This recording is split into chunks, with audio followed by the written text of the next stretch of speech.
వేటకు వెళ్లి ప్రమాదవశాత్తు మృతి చెందిన సంఘటన ఇందుకూరుపేట మండలంలోని మైపాడు పాలెంలో చోటు చేసుకుంది. వివరాల్లోకి వెళితే మైపాడు పడమటిపాలెం గ్రామానికి చెందిన ఊటుకూరు ఆదిశేషయ్య 45 సంవత్సరాలు మరో 4 వ్యక్తులతో కలిసి వేటకు వెళ్లారు. వేట సమయంలో ప్రమాదవశాత్తు పడవ బోల్తా పట్టడంతో ఊటుకూరు ఆదిశేషయ్యను హుటాహుటిన కాపాడి స్థానిక ఇందుకూరుపేట PHCకి తీసుకెళ్లగా మార్గ మధ్యలోనే ఆదిశేషయ్య మృతి చెందినట్లు వైద్యులు నిర్ధారించారు. ఆదిశేషయ్య మృతితో ఒక్కసారిగా గ్రామంలో విషాద ఛాయలు అలుముకున్నాయి. ప్రభుత్వం కానీ స్థానిక శాసనసభ్యులు వేమిరెడ్డి ప్రశాంత్ రెడ్డి ఆదిశేషయ్య కుటుంబాన్ని ఆదుకోవాలని మత్స్యకారులు వేడుకుంటున్నారు. ఏటకెళ్ళి వస్తాంగానే పడవ తిరగబడిపోయింది. తిరగబడేది ఏదబ్బా చూసినప్పుడు మా వాడు నెల పడిపోయినాడు. తీసుకుని హాస్పిటల్ ప్రభుత్వ హాస్పిటల్ తీసుకుపోయినా గవర్నమెంట్ హాస్పిటల్ వాళ్ళకడ ప్రాణం పోయిందన్నప్పుడు మళ్ళీ తీసుకొచ్చేస్తాం.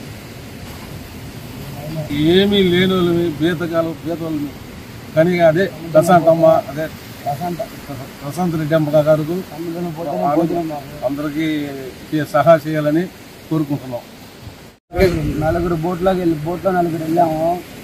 వస్తున్నాక బోటు తిరగబడిపోయింది. దాంట్లో ఆదిశేషయ్య ఆయన బ్రతుకుతున్నాడని హాస్పిటల్కి తీసుకెళ్ళాము.